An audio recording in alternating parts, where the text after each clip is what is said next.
Halo loh, apa kabar? Selamat menikmati akhir pekan bersama dengan keluarga dan saya akan mengajak Anda untuk ngobrol lagi bersama dengan Bung Rocky Gerung. Bung Rocky setelah 2 pekan tinggal di Solo, Pak Jokowi rupanya nggak tahan juga ini untuk balik ke Jakarta.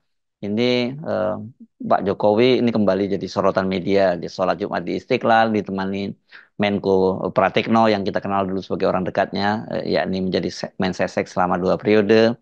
Nah, ini kan menjadi mencuri perhatian karena Pak Prabowo yang harusnya menjadi spotlight dari media itu sedang berada di luar negeri, melakukan kunjungan ke luar negeri. Ini Pak Jokowi juga muncul di channel YouTube selebriti yang membahas biasanya rumah para selebriti dan tokoh gitu. Ini datang ke Solo dan dari kegiatan Pak Jokowi kita tahu ini tim media Pak Jokowi dipastikan masih tetap aktif. Kendati dia tidak lagi menjadi presiden. Ini unik ya, Bung Rocky. Kita rasanya belum pernah ada presiden seperti Pak Jokowi yang masih terus berusaha dalam sorotan kamera media itu kendati dia sudah tidak lagi menjadi presiden. Ya, netizen seolah-olah selalu punya bahkan untuk mengintai, bukan mengintai, memperhatikan profil atau kesibukan Presiden Jokowi setelah dia lengser. Jadi kalau kemudian diedarkan lagi sejumlah pegiat TikTok atau pegiat apa namanya podcast atau sosial media itu memamerkan isi rumah Pak Jokowi di Solo, itu netizen mulai berpikir, apa Pak Jokowi tidak cukup berdiam diri untuk merenungkan nasib bangsa, kenapa masih pamer-pamer isi rumahnya? Kan itu pertanyaan unik dari netizen. Jadi kita percaya bahwa netizen kita punya kuriositas, ingin tahu hal-hal yang orang Prancis bilang conspicuous consumption. Itu bukan bahasa Prancis, bahasa Inggris. Conspicuous consumption artinya ingin melihat sesuatu yang sebetulnya nggak penting-penting amat tapi mesti dipamerkan. Kira-kira itu. Jadi hal yang dikonsumsi karena keinginan untuk diberi nilai sebagai hal yang betul-betul penting.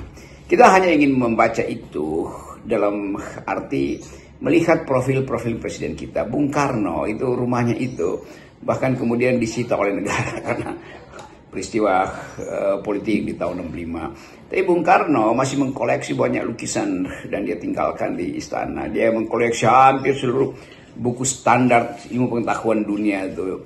Jadi Bung Karno meninggalkan perpustakaan. Demikian juga Pak Habibie, apalagi Pak Habibie itu sampai sekarang di rumahnya itu ada koleksi prototip model-model pesawat terbang tuh. Sebagai bagian dari ingatan sejarah kita bahwa beliau adalah bapak teknologi kita yang bahkan sudah memungkinkan kita mengalami reputasi atau memperoleh reputasi sebagai pembuat teknologi tinggi. Nah sekarang teknologi yang dibanggakan adalah kereta cepat yang sebenarnya itu teknologi yang masih merayap di bumi itu, sementara Pak Habibie udah bikin fly by wire itu. Tapi itu kemudian yang orang ingat dari Habibie. Lalu Ibu Mega setelah selesai kembali mengurus partai, dan itu artinya ada kegiatan rutin yang dipilih oleh Ibu Mega, yaitu membesarkan PDIP, menyemangati kembali bangsa ini dengan marxisme, berupaya untuk mengingatkan bahwa Presiden Soekarno itu adalah tokoh dunia tuh. Jadi ada kegiatan intelektual juga pada Ibu Mega tuh. Lalu ya Pak SBY seperti biasa hidup dengan keindahan estetiknya, dia masih menulis lagu, lalu dia berpikir tentang demokrasi, menulis banyak, kasih seminar di mana-mana. Jadi kita lihat bahwa presiden-presiden kita itu memang setelah pensiun dia punya aktivitas yang memungkinkan negeri ini mengingat. Tapi Pak Jokowi akhirnya baru 2 bulan udah pamer isi rumahnya, entah itu disengaja atau tidak disengaja. Tapi netizen menduga bahwa Jokowi memerlukan akses pada publik dengan memamerkan rumahnya itu. Dan kita tahu isi rumah Pak Jokowi melalui podcast berbagai macam orang.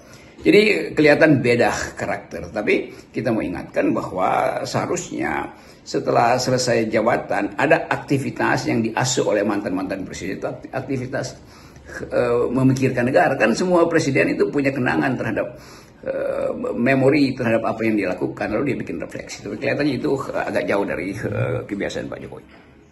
Jadi saya kira kita bisa pastikan bahwa Pak Jokowi itu ya dengan perilaku wataknya seperti itu nggak mungkin ya lengser ke Prabon meninggalkan dunia politik. karena dia kan masih terus ingin cawe-cawe. Bahkan ini sekarang di pilkada. Ini kita lihat kan banyak sekali kepala daerah yang memahasiswakan Pak Jokowi dan juga Pak Jokowi katanya berencana ikut kampanye di pilkada Jawa Tengah. Dan dia kan juga masih menerima eh, calon gubernur Jakarta Ridwan Kamil yang sekarang ini elektabilitasnya terus merosot. Publik Indonesia masih menunggu kira-kira apa ya aktivitas Presiden Jokowi setelah dia pensiun sebagai kepala negara atau kepala pemerintahan.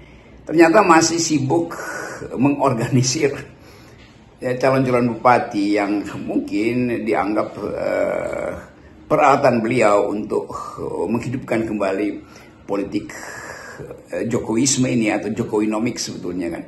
Kan itu Pak Jokowi masih terlihat didatangi atau mengundang calon-calon bupati wali kota untuk di briefing gitu dari Sabang sampai Merauke orang datang ke Solo untuk minta pendapat Pak Jokowi, dan seperti biasa beliau terangkan ini harus dilakukan, ini harus ditambahkan, jangan lupa ini itu tuh.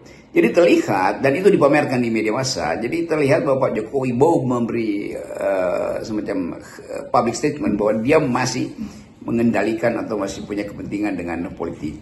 Dan ya karena Pak Ibu Mega tentu punya kepentingan dengan politik karena dia mengurus PDIP.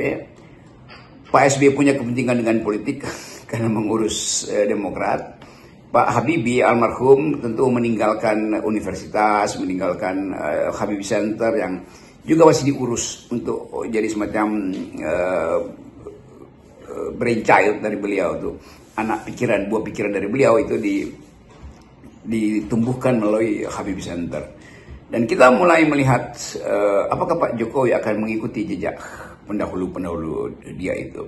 Tapi yang sudah jelas, yang jejak pertama yang terlihat adalah memastikan bahwa kabinet harus diisi oleh orang-orang yang masih punya pengaruh dari dia. Kan itu sebetulnya tidak legowo untuk mengatakan era saya sudah selesai, silahkan. Era generasi baru, era Pak Prabowo, dan saya tidak akan ikut di situ. Tapi setelah diteliti, ternyata itu separuh dari kabinet itu ada hasil infiltrasi Jokowi. Tentu kata infiltrasi itu mungkin terlalu terlihat transaksional, tapi faktanya di situ. Sebaliknya orang menganggap bahwa Pak Prabowo tetap ada di dalam sphere of influence dari Pak Jokowi. Dan analisis politik ekonomi tentu lebih dalam lagi bahwa ini sebetulnya adalah semacam orkestrasi yang dikendalikan oleh kapital. Karena di dalam komposisi kabinet itu, menteri-menteri yang strategis menguasai proyek-proyek yang basisnya adalah kapital atau pertumbuhan kapital itu ada di kalangan yang sama itu oligarkinya mantan Presiden Jokowi. Nah, kita coba bahas itu sebetulnya dari perspektif apa yang bisa menjadi panduan etis negeri ini kalau presiden yang sudah lengser masih berupaya untuk mengendalikan presiden berikutnya.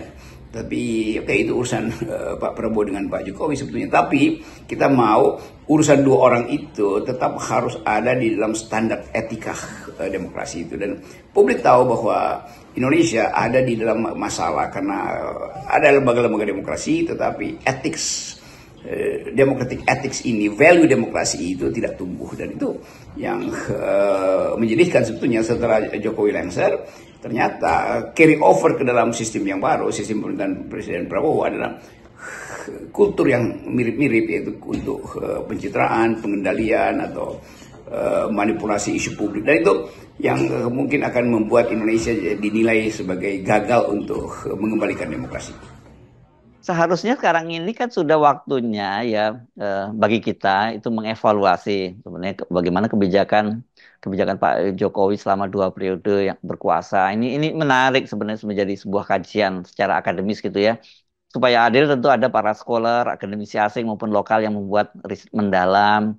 Mereka tidak hanya mendengar dari para kritisi, tapi juga dari sisi Pak Jokowi yang bisa menjelaskan apa sebenarnya sih yang dia pikirkan dalam berbagai kebijakan yang dia ambil. Itu lepas dari nanti bisa kita saya kira bisa melepaskan diri dari pro kontra akibat kebijakan itu dulu. Dari kita ingin mendengarkan insight-nya Pak Jokowi lah seperti itu harusnya ya harus. Saya kira ada semacam keinginan para peneliti untuk mulai mengulas politik Indonesia di era Presiden Jokowi dalam 10 tahun ini. Dan itu menyangkut tentu yang pertama adalah infrastruktur demokrasi yang berantakan.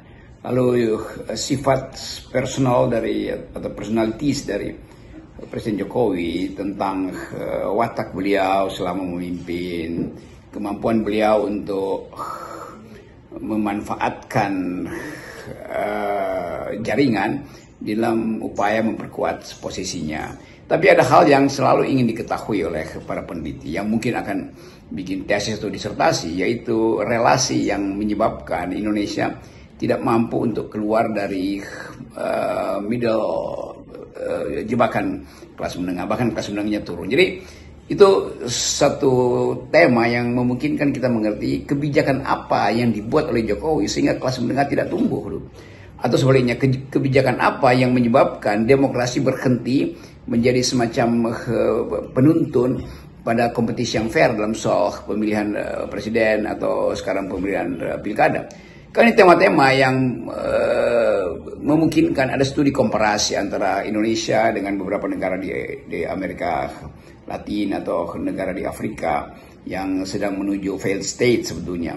Dan kita ada di dalam kondisi yang juga kira-kira mirip, yaitu bergerak ke arah pseudo-authoritarian. Kan semua ini harus bisa dijelaskan dengan keterangan pasca kepemimpinan Pak Jokowi.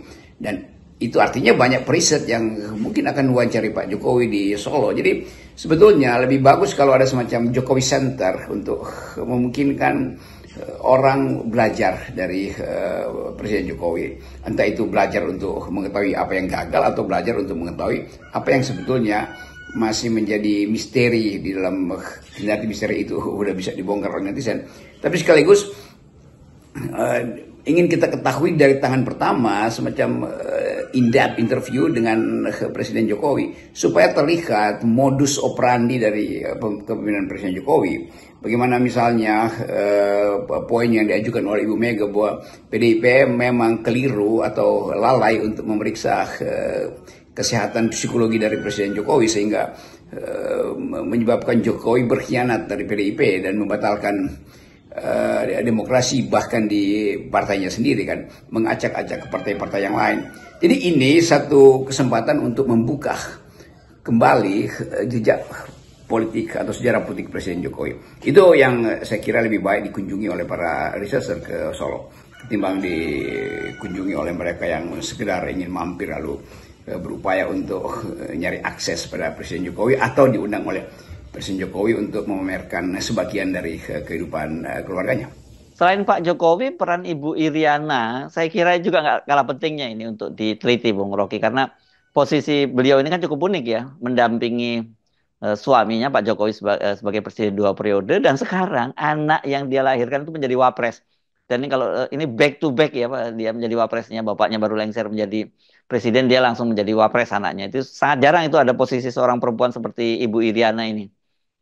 Tentu ada catatan-catatan juga dibuat oleh Ibu Iriana selama mendampingi atau bahkan memantau proses politik ketika suaminya berkuasa, dan hal-hal yang pernah diulas misalnya di Tempo Group, di Bocor Alus, atau di banyak podcast tentang kedudukan dan pengaruh pengaruh Ibu Iriana selama memerintah, itu juga baik untuk mulai diriset. Kan Ibu Iriana masih punya kenangan atau memori yang sempurna tentang 10 tahun mendampingi Pak Jokowi.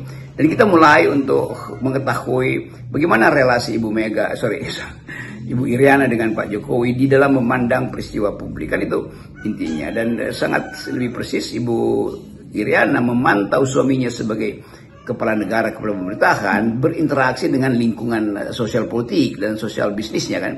Jadi Ibu Iriana sebetulnya menonton perilaku Presiden Jokowi yang adalah juga suaminya di dalam relasi yang kadang-kala tidak terekspos pada publik, tetapi itu menyangkut hal-hal yang punya kepentingan publik.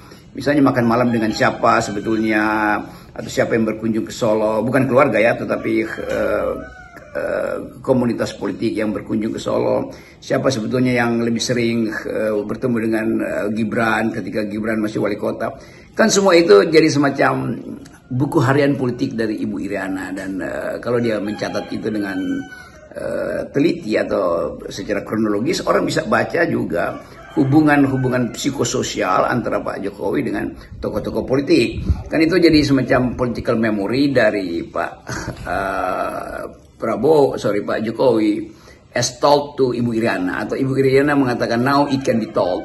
Sekarang bisa saya terangkan apa sebetulnya yang terjadi selama 10 tahun ini di balik layar kekuasaan Presiden Jokowi. Kan itu bagus betul kalau ada orang yang menulis itu dan membuka informasi-informasi yang pada akhirnya ingin dikenali, ingin diketahui oleh publik yang lebih luas. Jadi kan Solo semacam situs baru untuk penelitian sejarah politik Indonesia di dalam versi kepemimpinan Presiden Joko Widodo. Terima kasih Bung Rocky. Yes. 0%. Salam akal sehat.